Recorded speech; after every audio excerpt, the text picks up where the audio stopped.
Well, welcome everyone. This is our last College Council meeting of the semester, but we did vote to continue it in the summer because certainly there is a need to meet. I love this college because of the great work that we do, the professionals I get to work with, many of you I get to hang out with outside of work. This is the best college in the country, as far as I'm concerned. And I know I'm biased, but I'm biased because of each of you all. My name is Ricky Shabazz. I have the honor and privilege of being the president of our great college. We are at our bi-weekly College Council meeting. College Council is the highest level of governance where we have all the leaders of the constituency groups representing faculty, classified professionals, supervisors, managers, vice presidents. I'm going to do a roll call shortly to introduce the leaders of College Council. If you desire to have an item on College Council, you could do so one of two ways. You can email Janelli in my office. Say hi, Janelli. Thank you. We're so happy to have Janelli with us. Certainly, we're equally happy to have Ira in my office, but Janelli supports College Council with all the meeting notes that we're going to approve shortly. So you can email Janelli and we'd add an item to College Council, or you can reach out to any of the leaders that I'm going to introduce momentarily. This is where we talk about the college's governance. This is probably the consistent way of receiving information about the college. Certainly we have a monthly newsletter, we send out emails, but this is where we talk about the college's business, which is student success. Make no mistake about it, we are in the line of work of improving the lives of our students as they desire to learn and move into upper livable wage careers. And so let me begin with a roll call. We have a number of guests who we will introduce momentarily. The agenda is sent out to College Council by Janelli, so you should have received it. With that said, looks like Paul is going to join us momentarily. Masa, I believe, is standing in for Tilly today. Yep. Masa is also the administrative representative. Robbie Yule is one of our deans. He's the chair of institutional technology. Caesar is our information officer. You all can say hi when I. Hello. Robbie, I'd love to hear your wonderful voice. Good afternoon. Jocelyn is our supervisory representative. Say hello to those on YouTube.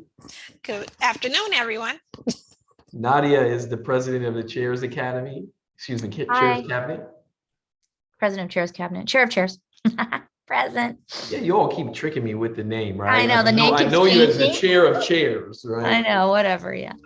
Susan is the dean of institutional effectiveness. Hello. Victoria is graduating as our student government president. Hello, everyone. And Victoria, tell everyone again where you're going. I'm a little disappointed in where you're going, but I'm happy for you. UCLA.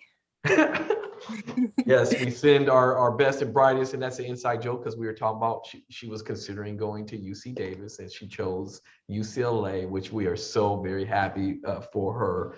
Thank you. Congratulations, Victoria. Look forward to you being on the platform party on Thursday as part of a commencement. I'm going to talk a little bit about that later. John Parker is our Vice President of Administrative Services. Good to see you, John.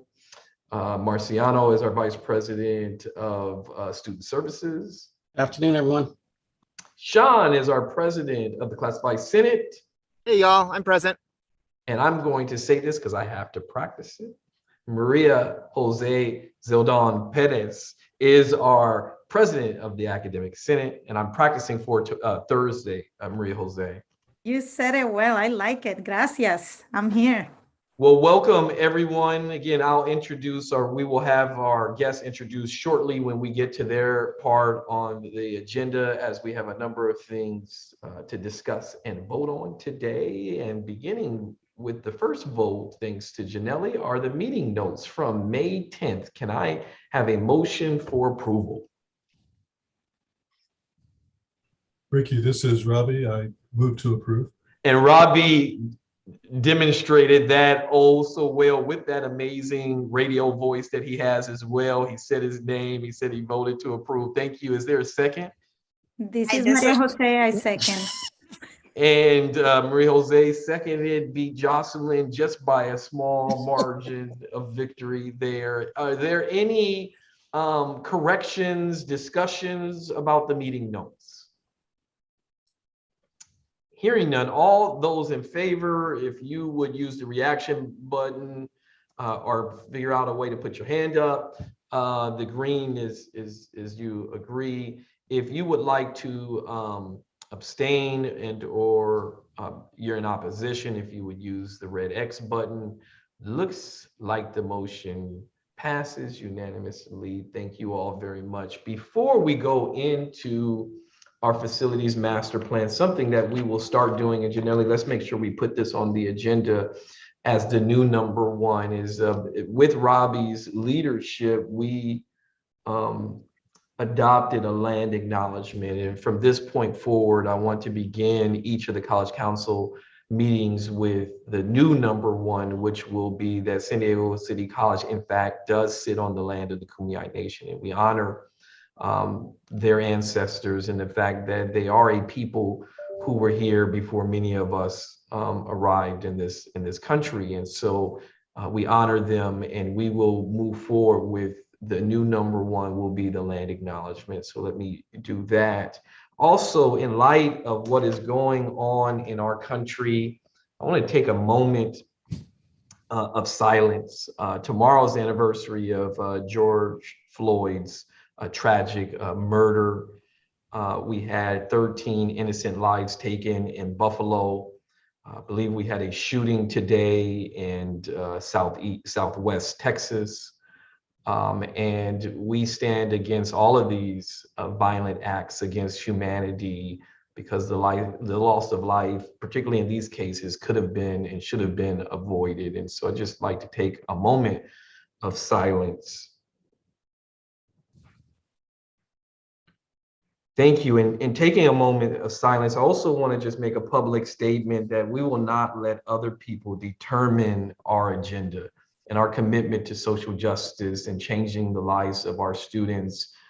These ultimately become distractions to what I told our students who participated in Chicano graduation. And shout out to everyone, Masa, your leadership, Justin, the entire planning committee. And if I forgot a name, please charge it to my mind and not my heart. But thank you to everyone involved with Chicano grad, certainly Sean and the behind the scene folks who make sure that the sound shows up. And I mean, it is a college, and let me officially say an institutionalized event to celebrate the success of our Latinx students, of which about 54% or so of our student body. So it was great to see everyone who came out to support our graduates.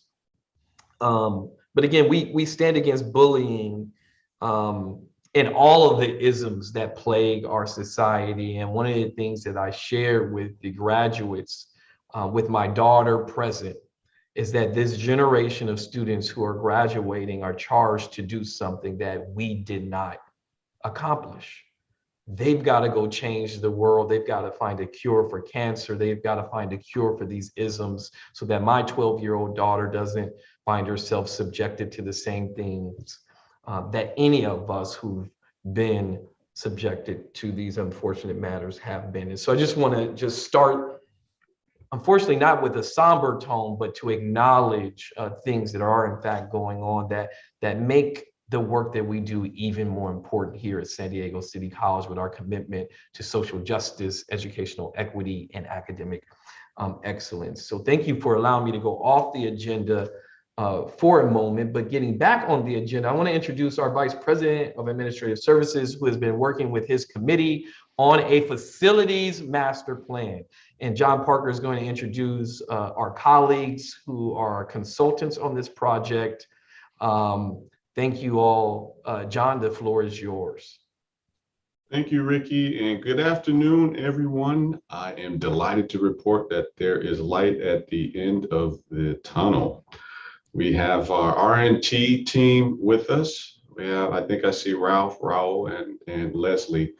As you guys know, we are now in the decision phase, and of the three phases of the facility master plan, the first being the assessment, the second the options, and third the decision phase.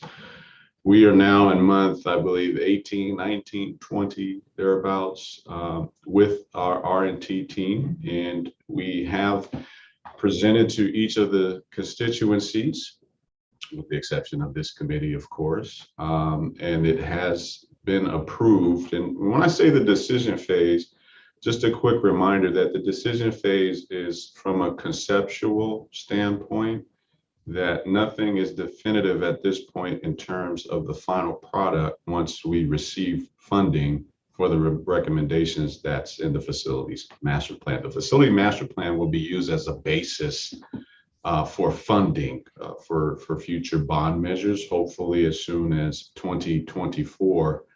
Once we get to that point, a couple of years from now, maybe even a year or so thereafter, we will engage architects for design, build, and or development partnerships, in which we will go through this process, this iterative process again, where each building will have, with the facilities master plan committee, will involve each constituent input and approval. So this facilities master plan is not an approval to build, construct, or erect. It's just a basis for a future bond measure. And with that, I would like to turn it over to Ralph Rosling of R&T Architects, Principal of R&T Architects, to take 15, 20 minutes to review the facilities master plan and field any questions thereafter. Ralph? Thank you very much, John, and it's been a pleasure working with you and your whole group and the whole faculty and students, and it's been a delightful process, and it's still ongoing, and we love it. So I'm going to share my screen if I could, and hopefully this is going to work out here. You should have access to share your screen. Okay, and can everybody see my screen all right? Yes, we can. Yes. Okay, great. I'm going to leave it in this mode because I may need to go back and forth between slides, and everybody could see my cursor move around, hopefully. We can. Yes, okay, great. All right, so here we go. We're going to get into this thing. So our topics today are the planning considerations, planning constraints and opportunities. We're going to give an overview on that, and then finally we're going to get to the facilities master plan. The two preceding items before the facilities master plan sort of set up, some of the problems that we were solving and the issues that we were addressing. So you'll see how that comes across as we go forward here. So the planning considerations, this really came from the constituent groups and the campus leadership, and we also had several workshops along the way where we worked through issues with facilities people and John's group. So some of the things that came out of that, this is not everything, but it's a pretty good selection of items. So suggestions right from the start was, can we connect the campus to the community more than it is? And can we enrich the student experience on the campus and make more student commons and socialization spaces? And just enrich the experience no matter where the students are on the campus. So that's kind of a goal that we ended up with. More student activity at Park Boulevard, at the Park Boulevard side of the campus, and that turns out to be like Gordon Quad in that zone. Improve circulation safety and look at the entries on the campus as identity. We started looking at bridges and crosswalks and how we can make them safer. Campus shade and gathering spaces. So, the outside spaces on the campus are wonderful, and we want to make all the new spaces really nice and shady and wonderful, and add more shade if we can. And then this one's kind of critical. We get into this in the narrative in our document, but looking at ventilation upgrades to the existing buildings and making sure that they are going to deal with COVID and any future kinds of things like that.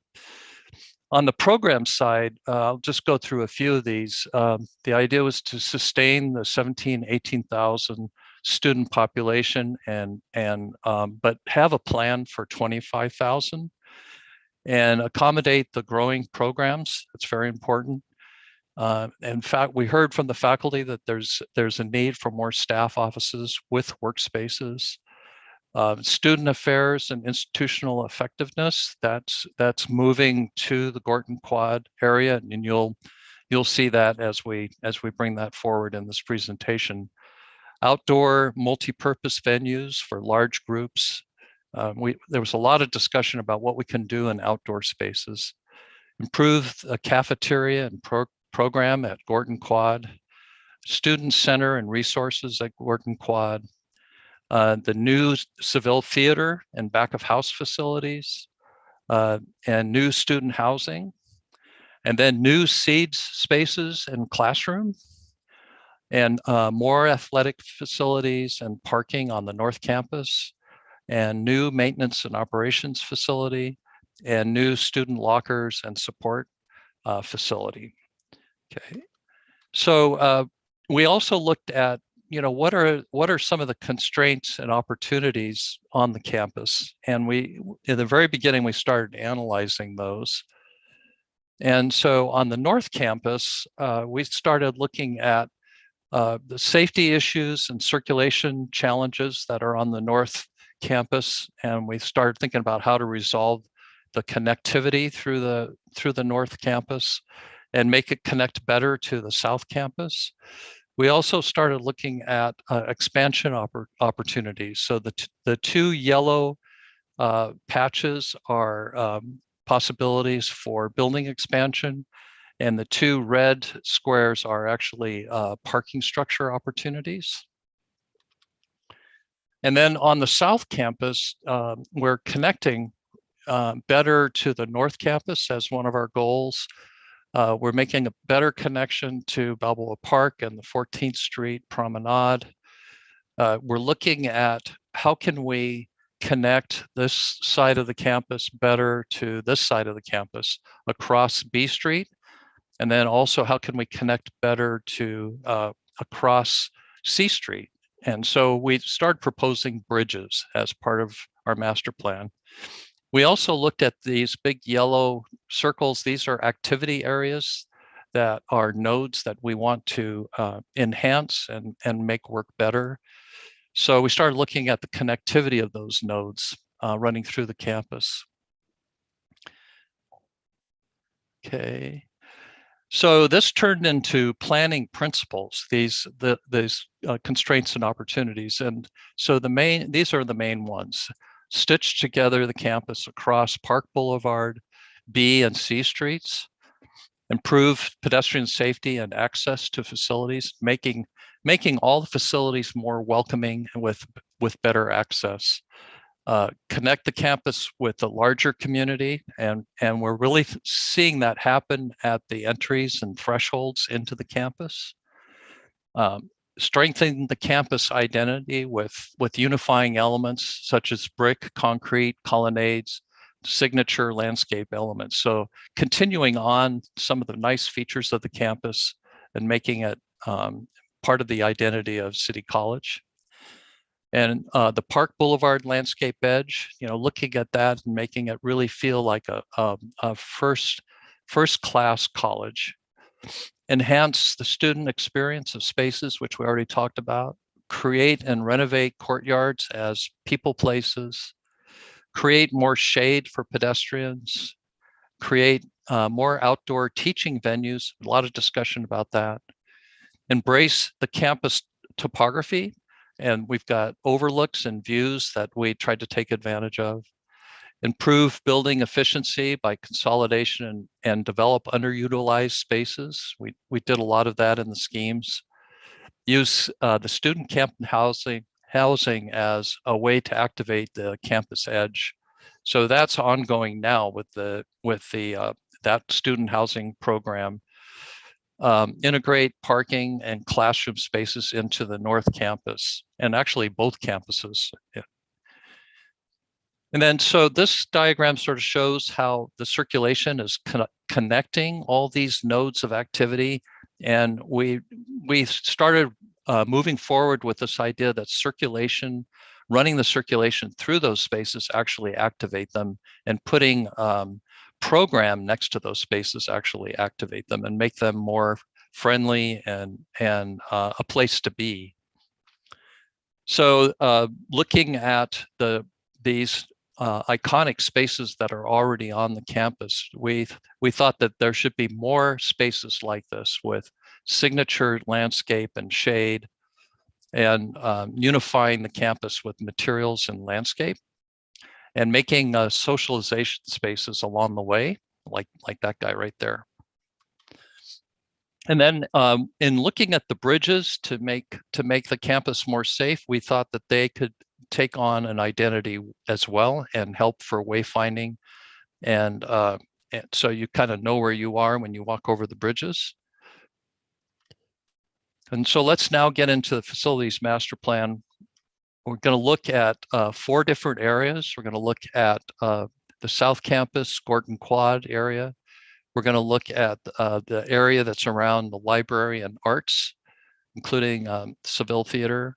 We're going to look quickly at the mixed use block at 16th and C. And then we're going to look at the North Campus up here towards the end. So let's start now with the overall view of the South Campus. And just to get you oriented, this is a new parking structure connecting to Gorton Quad here, which has been reworked. All the yellow is new buildings. All the gray are existing buildings. And red are future buildings that aren't planned yet. So, and this blue is parking structure here.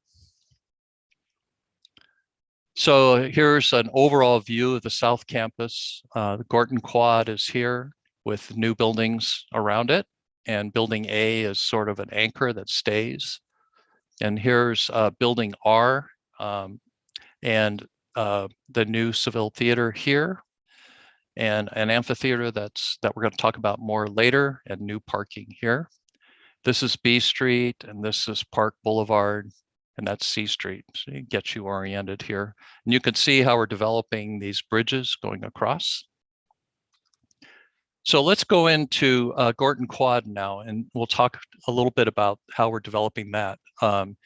At the very south end of the North Campus, we're looking at doing a new parking structure that's 80 spaces, and it will have classrooms on the top, and it will connect over by bridge to a green space that actually flows into Gorton Quad here. And so Gorton Quad has a new program and some existing program as well. So we have a parent resource center, which is here. We've got a bookstore and student resources here. We have new dining and kitchen here. And we have the new Seeds classroom here and Seeds terraces here. This is maintenance and operations here. And then we have East Village High School that comes in here as a new building. All of these are new buildings, actually. And here's a 3D view of that, kind of zooming in a little bit closer. So here's the new building D, but we're really thinking of it as an extension of building A because it connects together.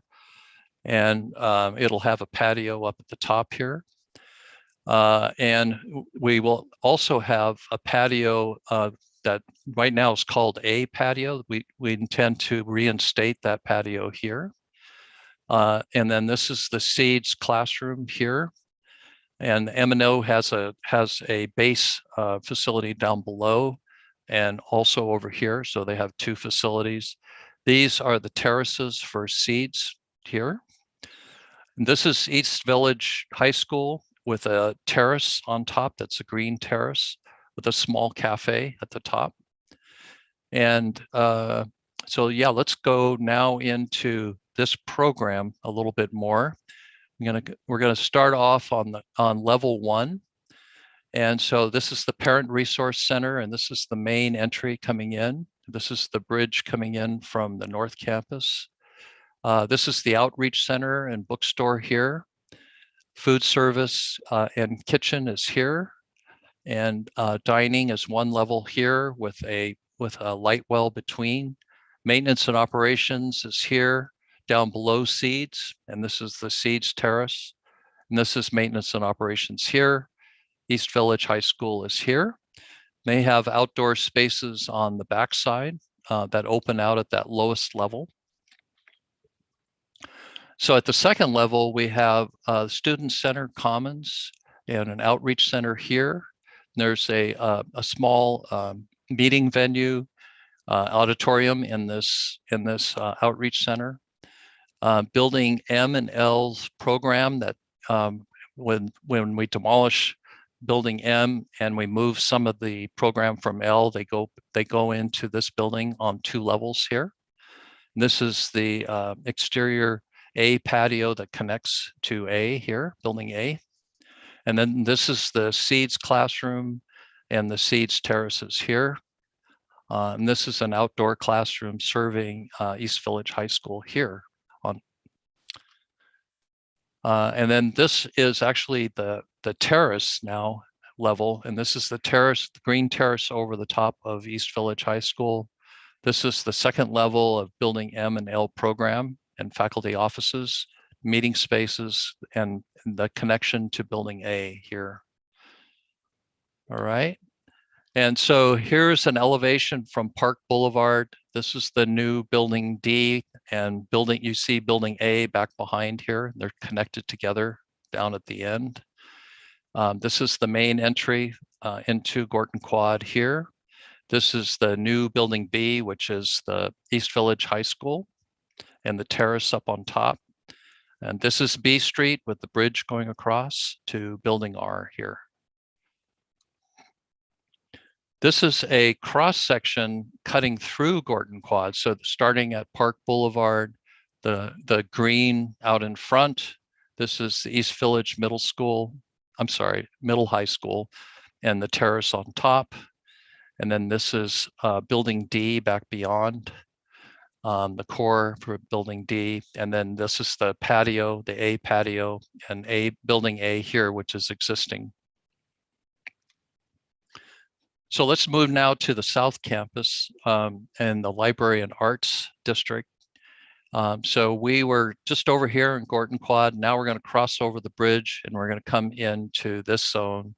This is building R, and we're doing faculty offices as an extension of building R, taking advantage of that nice view out into the green there.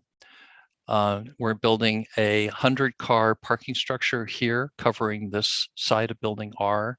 And we're making a special student space here that is a student commons that has lockers for specialized lockers for students that, are challenged with their home situation. And then a cafe down below. So this is really a hangout for the students right here. This is an amphitheater. That's a 900-seat amphitheater right here. And then this is the new Seville Theater. Okay. And you can see that Seed still has their main group of experiments going here, and we're giving them additional space coming down on this fault line that goes through. And we're respecting this fault line going through the campus. It actually sets the angle of this building B out here. And so here's a view of building R, the faculty offices, the new parking structure. We're developing a marquee out here on the corner. There was a request to have a strong identity piece out here. This is the special students commons area here with the cafe down below that flows out into the new Arts Plaza here. This is a stage that serves the amphitheater that goes up the hill here. And then this is the new Seville Theater. And we have a cross section that shows how that works, which is coming up here. So cutting through that building, we start at C Street. We have a very nice tall gallery and lobby space that tie together with a mezzanine and a gallery space down below. And then dance and music are up on top with 2 levels of program that opened into a double high space. And then this is the theater, which is actually 350 seats, but it's set up to be intimate size when it needs to be. So the second tier here gets used only when they have a bigger production and there's more audience expected. This is the stage and storage. And then this connects to building C at the back of house here. And so amphitheaters, we've been looking at a combination of some hard seating and some soft seating. And that's what we're proposing. And we liked this particular amphitheater because it has shade from trees, and we were thinking that the trees could be along the edges and cast shade towards the middle, and we'd just be careful with the sight lines as we develop that landscape plan. And then quickly, this is the next one, the 16th and C block. We evaluated this and looked at the housing being on the north end of this block. So this is student housing here. And the south end of the block would be mixed use and done at a future time. But we like this idea of a green common space here that makes a kind of a green connection to the main campus. And then this was artist conception of the housing and that we put forward for the grant for the housing. And then let's go to the North Campus now, and we're going to look primarily at the new facilities up here. This blue is a parking structure of 500 cars with tennis courts on the roof. And number 1 here is a fitness center with classrooms. And number 2 is this new plaza that connects across, makes circulation through the space. And then number 5 here is a drop-off area and sand volleyball courts. And number 4 is a changing locker space serving the athletic areas around this area. And then number 7 is a field house and a jogging path over here. And then we have a marquee that was requested as you're coming down on Park Boulevard, having a marquee that sort of marks the entry into City College North Campus. And then at the bottom end of North Campus, we already talked about this classroom and parking structure, but in addition to that, we looked at this space here as a potential place for a aquatic center, swimming pool, and a gym if it becomes available in the future. So we thought that could be a nice synergy with the parking and a facility like that to the north. And then this is the physical model that probably some of you have seen, and it shows the various elements. This is the area we just saw, the parking structure and the new fitness center. And this is that parking structure we just talked about, the 80 car parking structure crossing over Park. This is Gorton Quad here. This is Building R in the new amphitheater and Seville Theater here. And then this is the housing here and that future development here. So any questions? Hopefully I didn't run too far over time. Not at all, Ralph, and it was necessary. Maybe you can unshare if you don't mind, and Yes. I can see my wonderful colleagues and see if they have any. It looks like John Parker unmuted. John, did you want to add anything before we open it up to questions? No, that was it. Again, I just wanted to thank Ralph and his team, Raul and Leslie, again for the patience and the final product upon approval, anyhow, for the facilities master's plan, and to each of the constituents here, committee members, a lot of input was provided to help guide them and inform them for what was presented today. I sent out, and will be happy to do so again, a couple of weeks ago, a link that has the facilities master plan as presented here, in addition to the deck and a 3D electronic 3D view of the model as well. Other than that, happy to field any questions for Ralph and or I. Any questions? I know I want to acknowledge that we heard from a number of faculty members questions about why, like how the process works and why certain things might not have been in the actual slide deck that may be in the narrative of the document, because Ralph and his team are not actually designing the building. They're going over high-level concepts of what would go into a facilities master plan. When or if we go out for a bond or receive state funding for these buildings, there will be user groups who will come online to determine furniture, wall color, more detailed information that wouldn't necessarily be listed in a facilities master plan. So if you didn't see your item, doesn't mean we're not going to do it.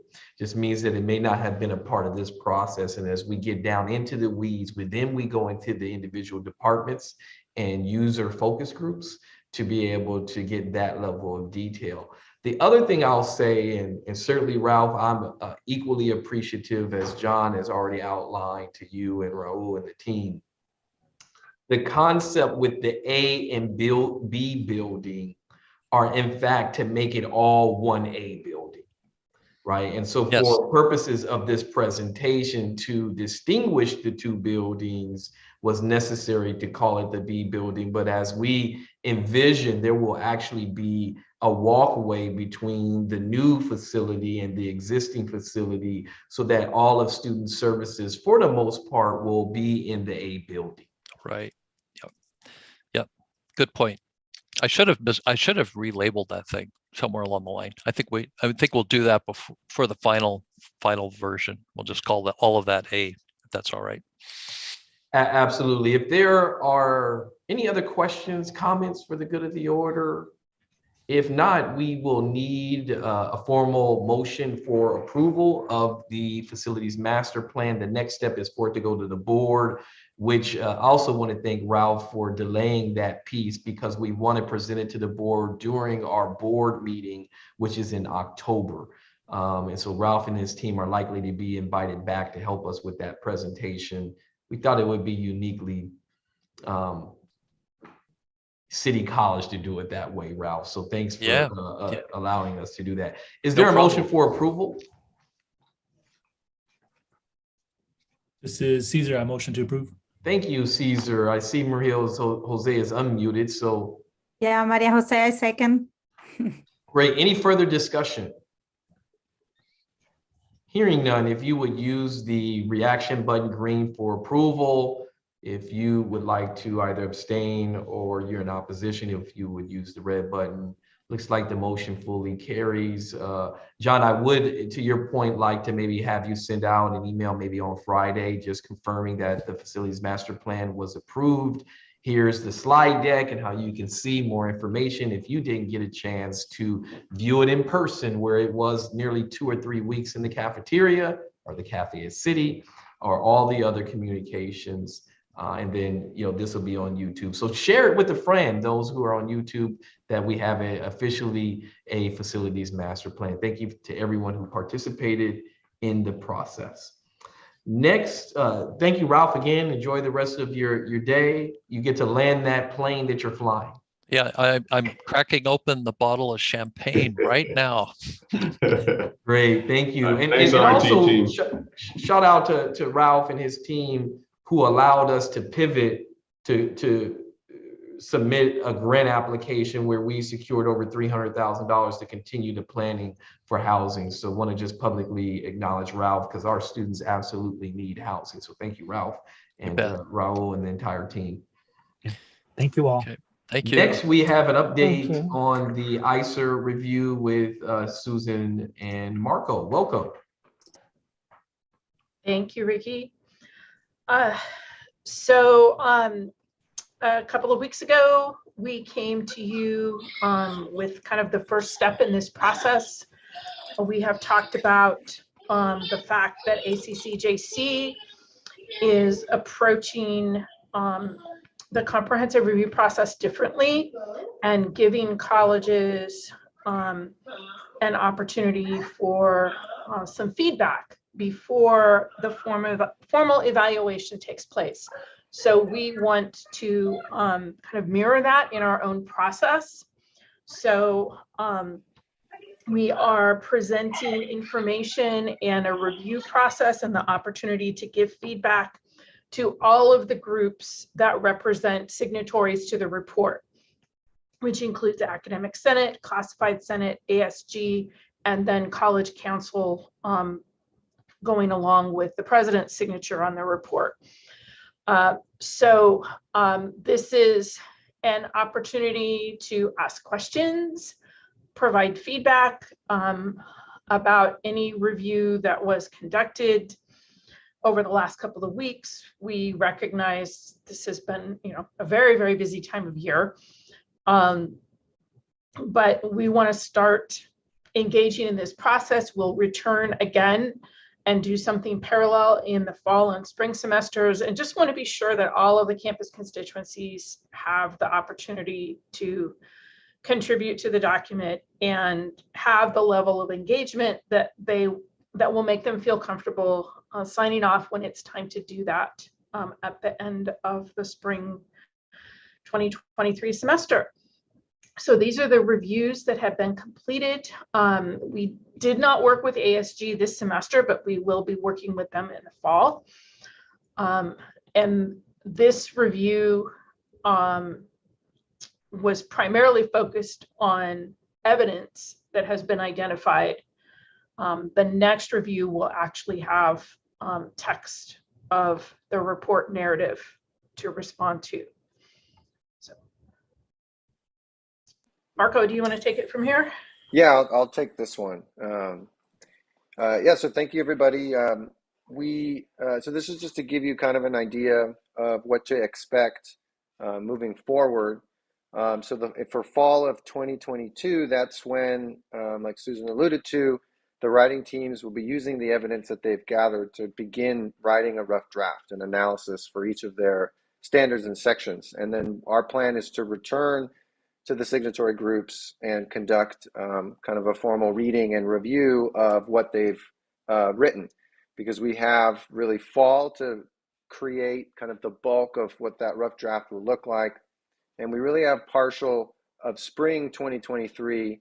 We really only get to about end of March and early April for the signatory groups in our campus to kind of formally approve the written analysis for the standards section of the report, because we have to then send that to the district to approve, which then it goes to the board. And so that will take really the second half of the spring 2023 semester.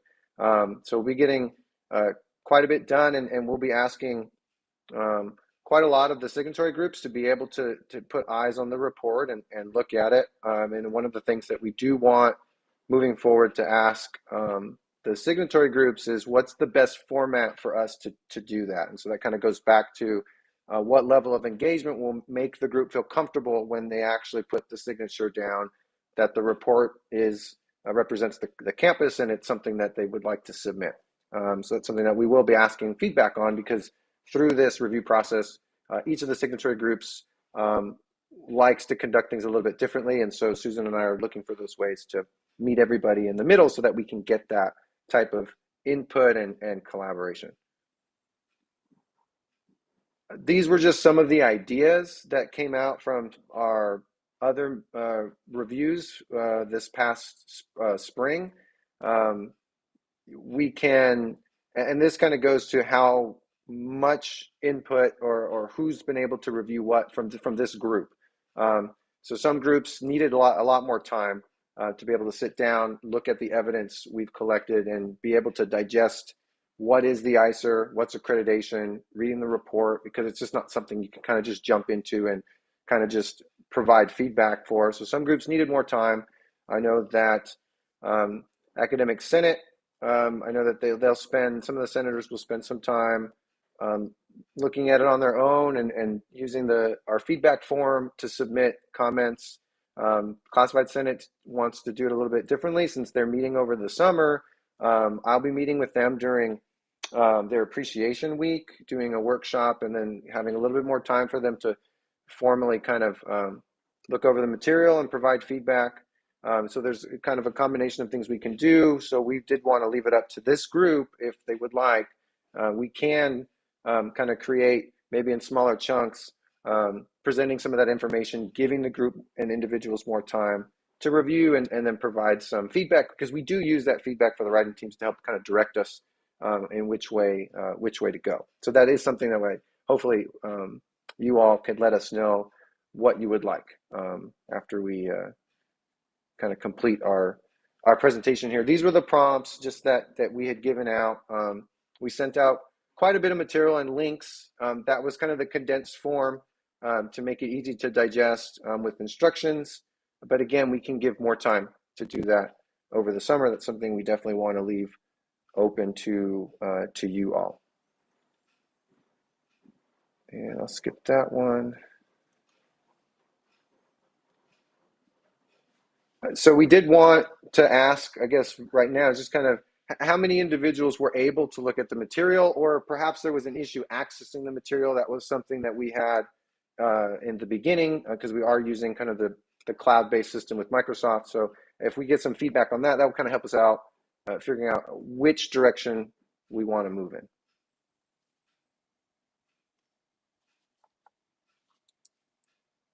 And the chat is good too. You can write in there too, just to get an idea of who was able to view what or how much. And then from there, you can ask general questions about the accreditation process or the report itself.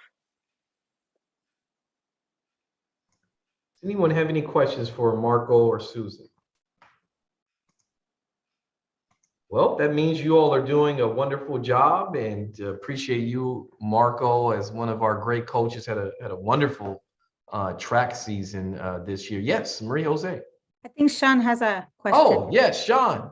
Sean's doing double duty as we get ready for the alumni event. I think I saw one of our amazing retired classified professionals and June alumni. Cressy pop in for a second. I wanted to make a general comment that I really like the what was presented to the classified Senate. I think that was presented to all the different groups that this is going to, was kind of like a forum to help walk through this process.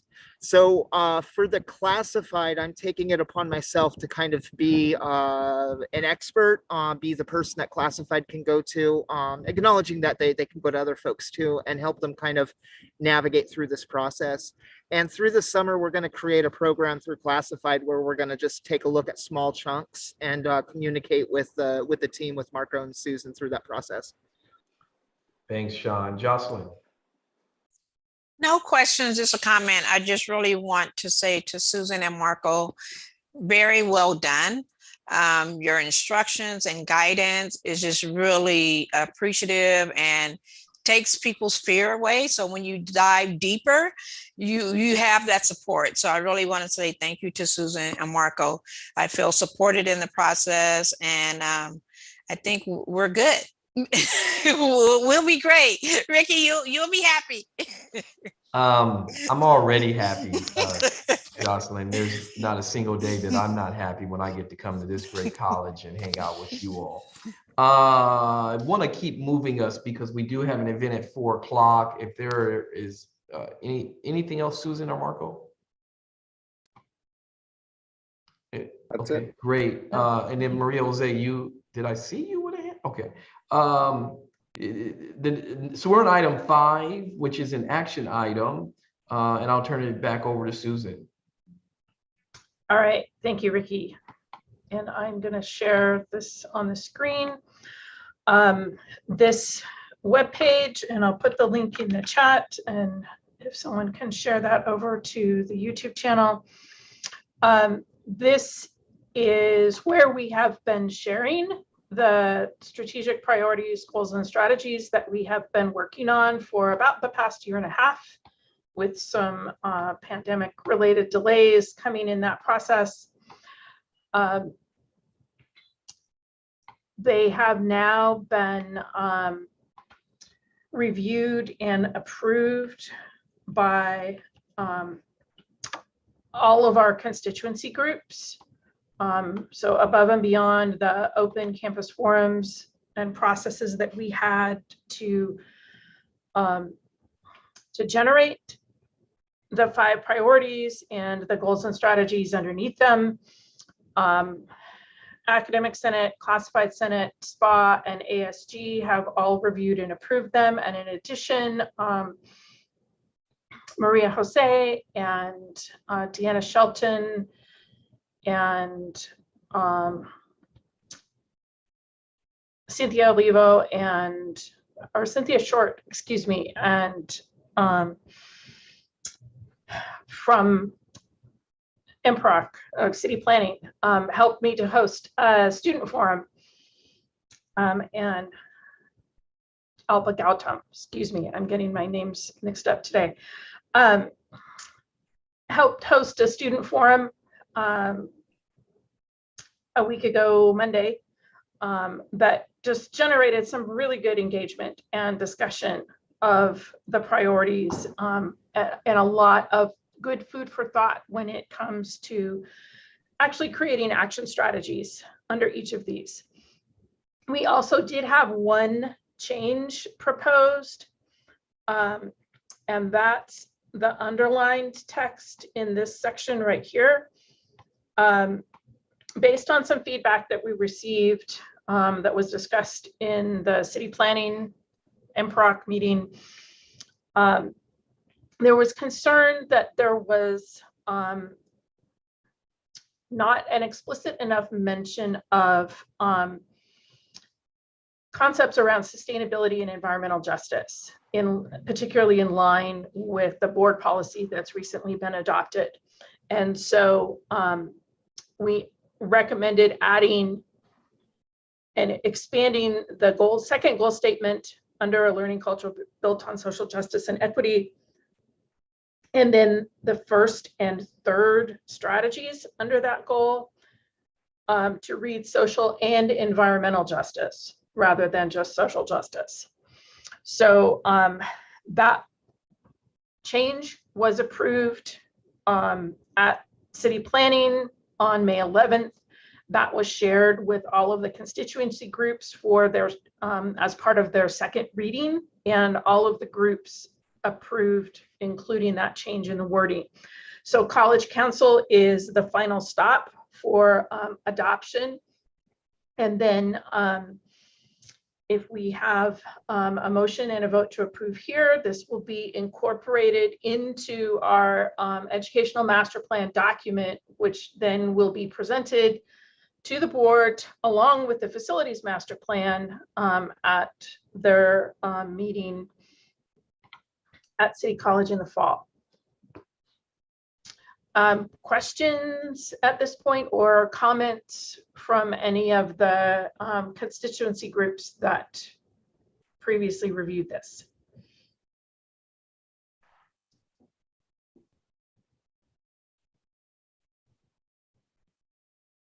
That means, Susan, you did a wonderful job. I like, certainly as an outdoors person and fisher angler, I absolutely am committed to the environment, and I wonder if the group working on our definition of social justice could embed the environmental piece to it, because I guess I don't view those two things as being mutually exclusive. I think if you're committed to social justice, I would hope you're committed to the environment as well. But I'm fine with the way that it is, being that it went through our process. Just food for thought. I'm looking for an opportunity. Sometimes as the president, I don't get to engage in these wonderful discussions that you all do at the committee level, but I'm sure that that may have already been taken under advisement, Susan.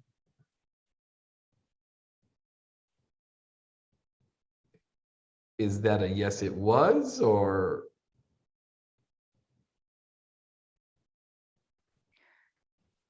Do you mean for the commitment or for the strategic priorities? Either.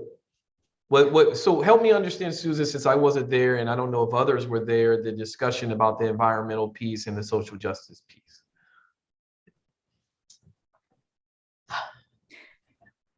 Without my notes in front of me, and Okay. Maria Jose and Yes. Nadia and anybody else that was trying part to of that, remember. please feel Yeah, free to from fill in. the- But I think Yeah. the idea is that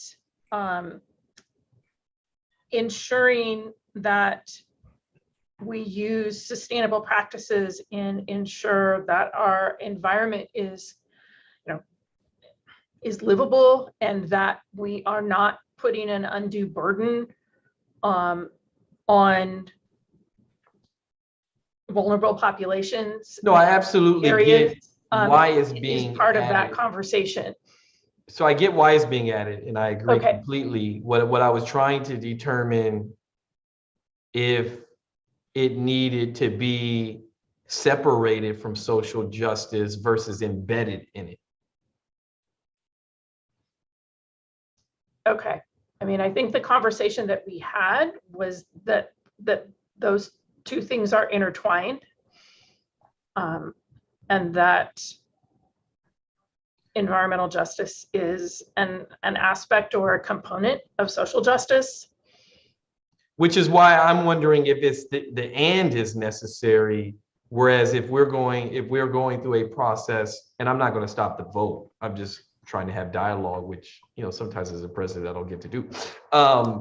Wondering if we define social justice and then embed it in the definition that I think Maria Jose and Adon and the diversity committee is working on, if environmental justice was embedded in the definition, then would we need a and?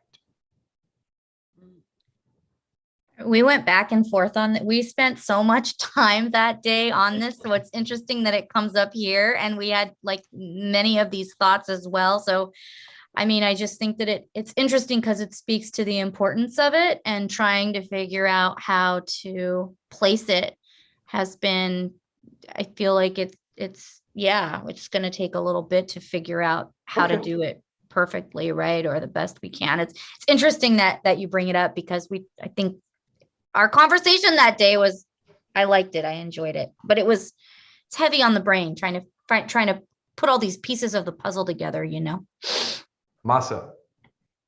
I think some folks do understand social justice in that way, including political, racial, educational, economic, environmental. But the discourse on campus at the point where we're still kind of growing, really, shaping our understanding of social justice, where some felt strongly that even though it is a subcategory, or if it's under the umbrella, there might be a need to remind us collectively that hey, we should also think about, environmental. And I think this is not the end piece. I don't think this is still a growing piece. So I think there were a stronger voice in the room in the planning meeting where they explicit mentioning was necessary, is where we ended up in that meeting, if I remember correctly. Yeah, and I'm in agreement, Masa. I think the to Nadia's point is, where do you explicitly do it, right? So do you do it in the and, or do you do it in the defining of what social justice? I'm absolutely in agreement that it needs to be intentionally present. The question is where, and I'm going to roll with the where here, because that's what our process did. Just enjoying the conversation with my colleagues. Maria Jose. Yeah, no, I think this is, why these meetings are so important, because it's where we align a lot of the work. But technically, the work we were doing with the equity commitment, we turned into the social justice commitment, was actually separate from the strategic priorities. So now we're trying to align, and try to make sure that that commitment influences, if anything, a lot of the work that we are continuously doing, because it's a living document, right? That will change, but we have to be careful also in how we're defining it, because if you actually read the social justice commitment, it's really more in terms of the educational equity. So that was a very important that was an important process in that. So we were really focusing on that. And then, we open up to the social justice, but we would have to really work together to kind of see where we can meet. But right now, strategic priorities is ahead of this process. And then the social justice commitment is also ahead in the same kind of process. In fact, it was approved by the Senate yesterday, and by the Classified Professional Senate as well. So I think the last stop is College Council, where we need to come and present on that work. Again, this is a great conversation, but it's not something that was part of our conversation, because the groups are actually a little bit different. Well, and then we serve, thank you for that, Maria Jose. We serve as a clearinghouse to maybe challenge folks to go back and consider some of these things. And we don't have to get it right here today, but as the work that the committee is doing comes forward, we can send both, right, to each group. And in the fall, we might decide to keep it. We may decide to broaden the definition, because even as I was listening to you, Maria Jose, when you use the term social justice in education, I would argue that, or not argue, I would assert that as a person who cares very deeply about the outdoors, I spend the majority of my free time in the outdoors, that's as a result of education that I know the importance of environmental social justice. But I digress. Do we have a motion on the table, or would someone like to motion for approval? This is Moss. I move to approve. Great, thank you, Moss. Is there a second? This is Maria Jose, I second.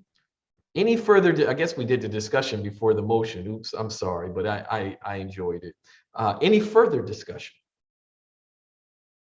This is participatory governance, shared governance at its highest level. And it is about discussions. And we don't always have to agree, that's fine, right? But this whole learning process, I learned some things today. All those in favor, if you would indicate by using your reaction button, green being yes, red either being opposition or wanting to abstain. Looks like the motion passes. Thank you. Moving along, summer schedule, many colleges, as you all may know, are on a summer schedule where the campus is closed for the majority of the I mean, our campuses don't ever physically close. There's always someone here, but the main offices would be closed on Fridays. We would work a 10-hour workday. The supervisors would work with the employees to determine that. Folks have the option of using vacation time. Fridays are fairly slow in the summer. It also gives us an opportunity to extend the hours into the evening or in the morning, as many of our students have jobs. And as you would have it, anytime there's any change, there are going to be people who like it. There are going to be people who don't like it. But as we are talking also about accreditation, there's a constant continuous improvement so we can assess it to see if it worked. I certainly have had conversations with Sean, as the classified professionals are most impacted, and the supervisors. Jocelyn, I hope we answered most of your questions. But we are planning to move to a 4-day work week over the summer. All of our neighboring colleges do it.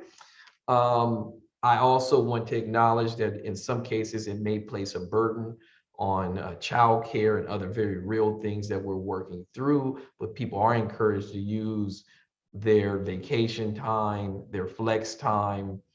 And we work with very accommodating managers, supervisors. So when and where we can, we'll be accommodating. And certainly if those it has a negative impact, work with your supervisors, work with me. I'd love to hear from you. Largely, we've had individual cases that presented a problem, but we absolutely hear you and see you.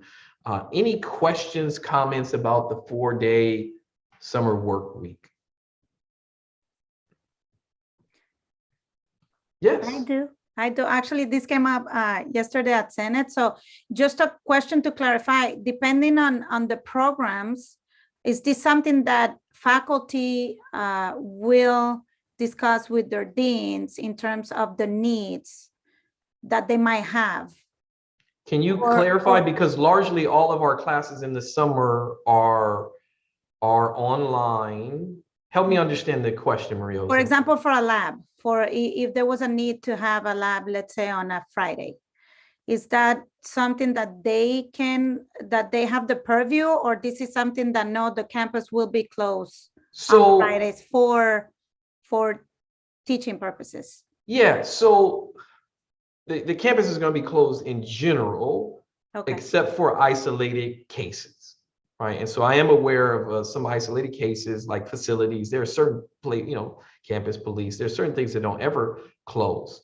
In terms of the contract, our labor contracts, it clearly indicates that right of assignment in terms of scheduling is an administrative function, which we do in collaboration with the affected units, employees. And so the quick answer to that is certainly it depends on what the cases are. And we are aware of some cases in the science area where they had plans over the summer, and we'll work with them. Absolutely. That was it. Yeah, it was more for that. Oh, thank you. Okay. Other questions, concerns about Masa? On that, instructional deans have received information from VPI's office this morning. So they will be communicating exactly what Ricky said, but the communication has been out. Yes, and Masa, just for clarity, actually, we've been talking about this for a number of weeks to include the managers meeting that took place the first Tuesday of the month. I think what Masa is, just to clarify what he's saying, is we need to notice people who haven't been noticed as to the potential change in schedules. Other questions, comments? Hearing none, I did a video last week, thank you Caesar, to provide an update on the May revised. I'll talk very quickly that this is a favorable budget. There continues to be a need for advocacy for the hiring of full-time faculty, post-retirement obligations, and some very real financial matters that community colleges are facing. We're not likely to face those realities until 24, 25, 26. So the outlook next year is very favorable.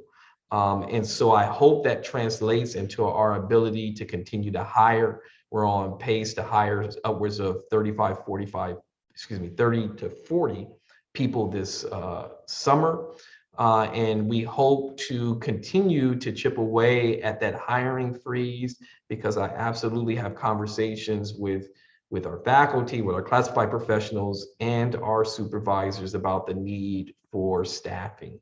And we are making great progress in those areas. We're likely to have 15 new faculty, upwards of 10 classified and supervisors. So we are hiring, and I believe that this is a historic budget that should allow us to continue to hire. And so the way it works is that the houses of our elected officials will get together, they'll do their own proposal, there'll be negotiations, and I am pretty optimistic that we'll have a signed budget sometime in June, and we'll come back to you all with more updates on the state budget.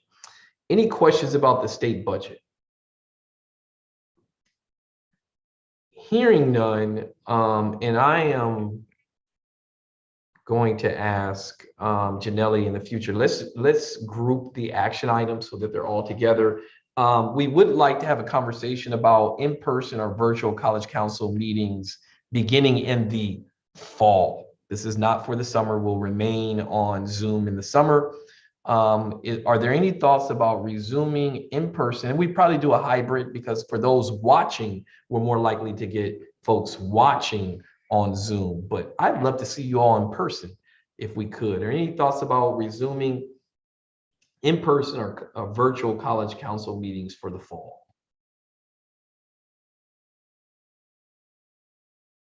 Would someone like to make a motion for what would be the pleasure of the group? Is there a brave soul who would like to make a motion? I would love the motion to meet in person. However, I'm not going to be around next in the fall, so I don't think it would be appropriate. Same with me. Well, would it be the same schedule, Tuesdays? Yes, that is always the scheduled meeting, and the time is always the same unless we determine that there's a conflict and that we come together and discuss those. I'll make the Maria motion. Jose, yeah, I second that. Okay, so we've got a first to meet in person by Paul Alexander, a second by Maria Jose. Any further discussion? We will still stream the meetings via YouTube. So Robbie, if you could work with your team to set those things up, I'd appreciate it because I do think it is more feasible for people to watch the governance happening via YouTube, but it would be good for us to be in person, and then certainly those can come. Jocelyn. So would it be opportunity for a hybrid? Like you can say if someone couldn't make it in person, they would be able to be on Zoom? Yeah, I would prefer just on the staffing piece of this because I don't want to further burden Sean and Eric. I would prefer that we all be in person. And then if you can't make it in person, that you would send a designee like we can do right now. In fact, Tilly's day off, and we wish her well. She's preparing for her comp exam, so we want to send her keep her in our thoughts. She sent Masa as her designee. Any other questions, discussions? All in favor of beginning the fall semester with College Council in person, please indicate by using the reaction button, and green for yes, red for either opposition or you would like to abstain. Looks like the motion carries. We will get to see each other in person in the fall. We'll look at a location. We'll likely use the cafeteria because it is, and not the little room in the cafeteria, the larger space in the cafeteria so that we can spread out and practice social distancing. And also Robbie and his team can have access to some outlets to be able to stream it live. I want to conclude with seeking support from Maria Jose to work with Marciano and Adon to invite our wonderful faculty to attend commencement. We're looking at the number of RSVPs. It's time to break out the regalia and participate in Smiley season. I would ask the same thing for Jocelyn and Sean. We are gearing up for the alumni event, our very first City College alumni event. If you are an alumni and you're watching, get down here. This is for you. There'll be food, there'll be fun. We're going to give away some scholarships. So it's our very first alumni event. We are gearing up for commencement on Thursday. Balboa Park is the most beautiful, the very beautiful backdrop to host commencement. We will have the mashed potato at the Prada. Thank you to Ira and Janelli for all their work. There are so many people to thank for these events, beginning with the unsung heroes, the facilities team who do all the setup, the volunteers who help. Thank you to everyone at Don's office, all of our deans, our classified professionals, our faculty, our supervisors who help make this Smiley season occur, where we celebrate the many accomplishments of our students. I hope you will join us at these events. With that said, folks, this is our last official College Council meeting of the academic year. We got through COVID. We're going to celebrate the success of our students. We came closer together as a campus. And I don't know what's going to happen in the summer or the fall. It's going to be exciting. But what I do know is I'll be right here to go through it with you all. And I couldn't think of a better group of people to work with. Thank you all. Did you want to say something, Maria Jose? Yes, Ricky, before we go, I just wanted to say thank you so much to Nadia and Paul for all their labor of love in the past few years, especially through COVID and everything they did for the Academic Senate and for me to actually help me lead the best way possible. So thank you for your work, and I'll see you around. But I'm and I want to echo that, folks. If you ever get a chance to come to the meetings on Thursday where I get to meet with the Academic Senate leadership, this is shared participatory governance in action. We cry together, we laugh together, we plan together, and that's because of this environment that we get to work. It's a very family oriented place. And so thank you. I agree completely, Nadia. It has been a joy to work with you. She's my neighbor, kind of, sort of, over in La Mesa. Same with Paul. Appreciate your leadership. And we look forward to continuing these relationships, folks. Any other announcements for the good of the order? Hearing none. If you'd like to see Paul, who is also an alumni of San Diego City College, along with Masa, receive awards as being an alumni, please stop by. And thank you, Janelli, for reminding me it actually starts at 5:30 today. And the first 100 alumni, thank you, John Parker and his team, are going to receive a City College alumni shirt. Take care, everyone. Enjoy the rest of your day. Hope to see you all.